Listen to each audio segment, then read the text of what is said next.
Hello everyone, HPG के with map series के part 6 में आज हम हिमाचल प्रदेश के अक्षांश व देशांतर विस्तार के बारे में जानेंगे। तो सबसे पहले मैप के थ्रू देखते हैं कि जो हिमाचल प्रदेश है उसकी इंडिया के मैप में कहाँ लोकेशन है। ये है इंडिया का मैप। तो सबसे पहले हम देखेंगे जो भारत है उसको 5 क्षेत्रीय परिषद या जोन में विभाजित किया गया है। तो सबसे पहले नॉर्थ जोन आता है, यानी कि नॉर्थ में कौन कौन से राज्य आते हैं। तो नॉर्थ में हमारा पंजाब, हरियाणा, हिमाचल प्रदेश, राजस्थान, ये 4 राज्य, और जम्मू कश्मीर, लद्दाख, चंडीगढ़ और दिल्ली, ये 4 संघ शासित प्रदेश आते हैं।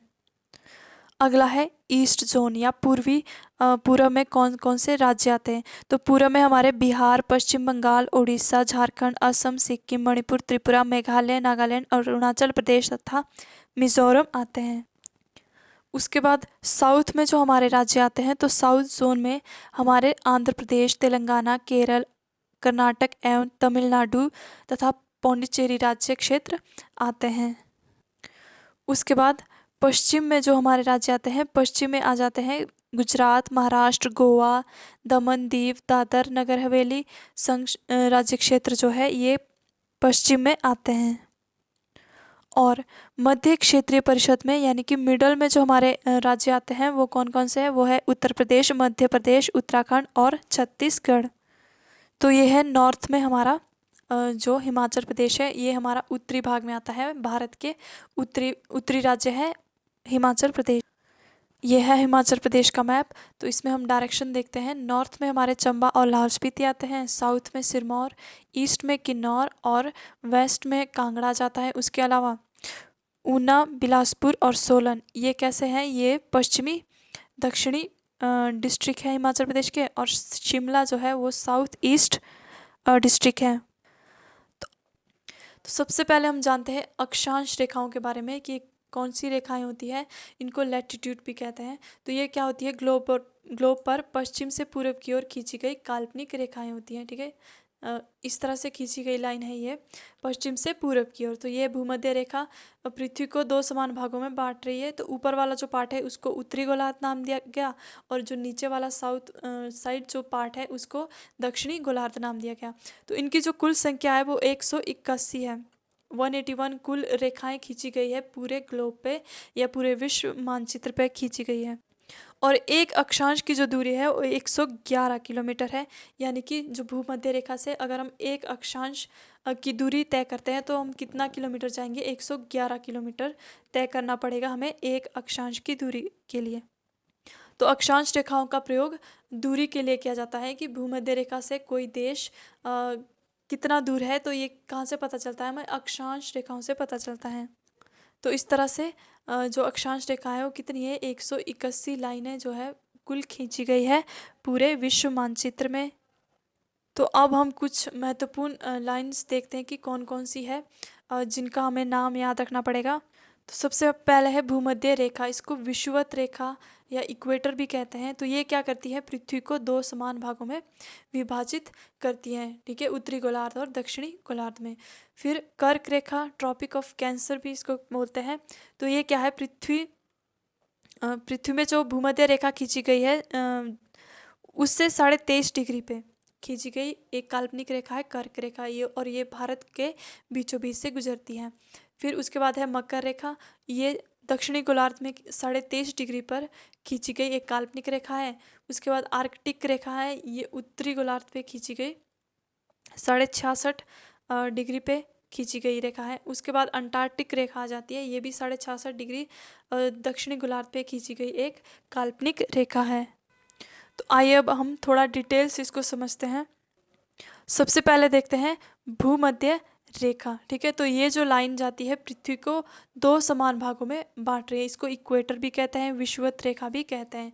तो जो ऊपर वाला पार्ट है उसको उत्तरी गोलार्ध कहते हैं, और जो नीचे वाला पार्ट है उसको दक्षिणी गोलार्ध कहते हैं। और अगली जो लाइन है ये है कर्क रेखा, 23.5 डिग्री पर खींची गई है। इसको ट्रॉपिक ऑफ कैंसर भी कहते हैं। और ये जो भारत के बीचों बीच से ये कर्क रेखा गुजरती है। उसके बाद अगली जो लाइन है वो मकर रेखा, ट्रॉपिक ऑफ कैप्रिकॉर्न। तो ये किस साइड पर है, ये साउथ पोल दक्षिणी गोलार्ध की तरफ खींची गई 23.5 डिग्री पर खींची गई काल्पनिक रेखा है। उसके बाद अंटार्कटिक रेखा साउथ पोल की ओर, दक्षिणी गोलार्ध की ओर, और उसके बाद आर्कटिक रेखा, तो ये कहाँ है, नॉर्थ पोल की ओर खींची गई जो है काल्पनिक रेखा है। तो ये क्या है, सारी की सारी जो महत्वपूर्ण जिनके नाम आपको याद रखने पड़ेंगे, ये महत्वपूर्ण अक्षांश रेखाएं हैं।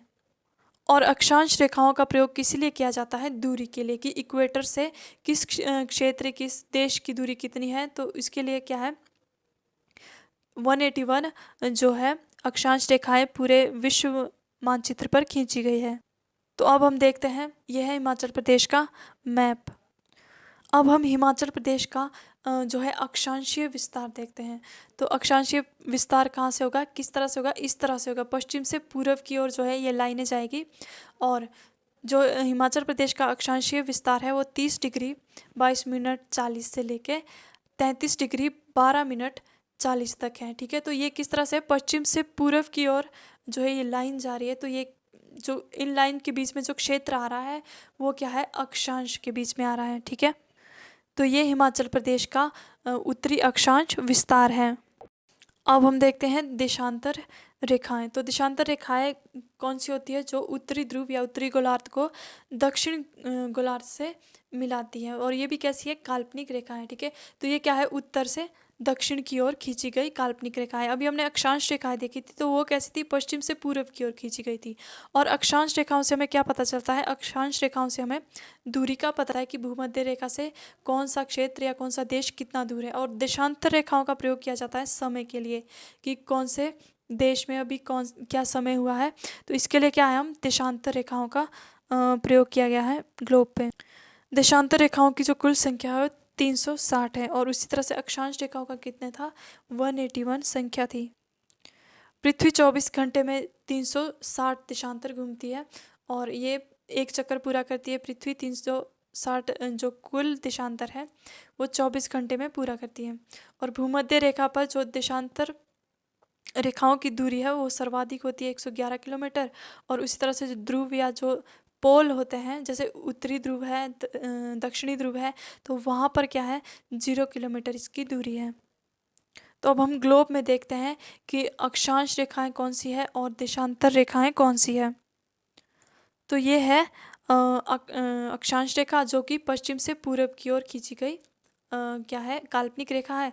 तो ये क्या करी है, ये भूमध्य रेखा या विषुवत रेखा इसको हम कहते हैं। ये क्या करी है, पृथ्वी को 2 समान भागों में विभाजित करी है। ऊपर वाला जो पार्ट है उसको हमने क्या नाम दिया, उत्तरी ध्रुव या उत्तरी गोलार्ध नाम दिया, और जो नीचे की साइड है इसको हमने दक्षिणी गोलार्ध नाम दिया। तो इस तरह से ये जो अक्षांश रेखा है इनकी कुल संख्या कितनी है, 181 रेखाएं इसी तरह से खींची गई है पूरे ग्लोब पे। और ये कौन सी रेखा है, ये है देशांतर रेखा है, जो कि उत्तरी ध्रुव और दक्षिणी ध्रुव को मिला रही है, यानी कि उत्तरी ध्रुव से दक्षिणी ध्रुव की ओर खींची गई काल्पनिक रेखा है। और ये भी क्या कर रही है, पृथ्वी को 2 समान भागों में विभाजित कर रही है। तो ये जो एक साइड आ गई पूर्वी गोलार्ध, और एक साइड आ गया पश्चिमी गोलार्ध। तो ये भी क्या कर रही है, पृथ्वी को 2 समान भागों में बांट रही है। और देशांतर जो रेखा है इसका प्रयोग हम किस लिए करते हैं, समय के लिए, कि कौन से देश में क्या समय हुआ है। तो इसके लिए हम क्या है, देशांतर रेखाओं के माध्यम से आसानी से पता कर सकते हैं कि किस जगह पे क्या टाइम हुआ होगा। अब हमने देशांतर और अक्षांश रेखाओं को अच्छे से जान लिया है। अब हम हिमाचल प्रदेश का जो है अक्षांश और देशांतरीय विस्तार देखते हैं कि हिमाचल प्रदेश का अक्षांशीय विस्तार कितना है और देशांतरीय विस्तार कितना है।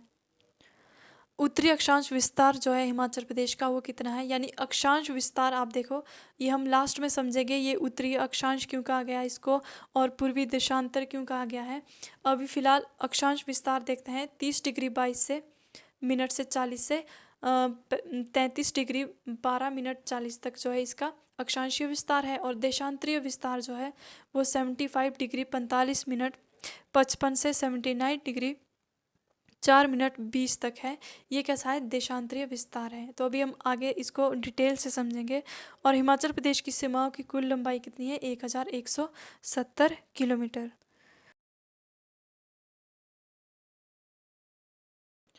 तो अब हम मैप के थ्रू देखते हैं हिमाचल प्रदेश का उत्तरी अक्षांशीय विस्तार और पूर्वी देशांतरीय विस्तार। ठीक है, तो ये यहाँ से लेके यहाँ पे 30 डिग्री से लेके 33 डिग्री तक जो क्या है हिमाचल प्रदेश का ये उत्तरी अक्षांशीय विस्तार है। और इसी तरह से 75 डिग्री से लेके 79 डिग्री पूर्वी देशांतर तक क्या है हिमाचल प्रदेश का पूर्वी देशांतरीय विस्तार है।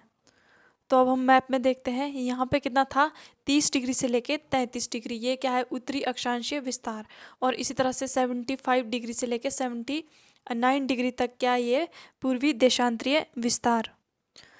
तो अब हम वर्ल्ड मैप के थ्रू समझते हैं कि ये उत्तरी अक्षांश या पूर्वी देशांतर ये क्या होते हैं।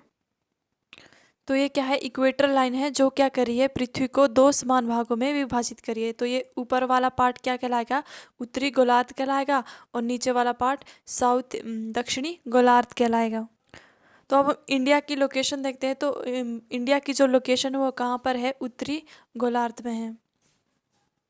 तो इसलिए इंडिया का या हिमाचल प्रदेश का जो अक्षांशीय विस्तार होगा वो कैसा होगा, उत्तरी अक्षांशीय विस्तार, क्योंकि जो इंडिया है और जो हिमाचल है वो पृथ्वी के उत्तरी गोलार्ध में स्थित है।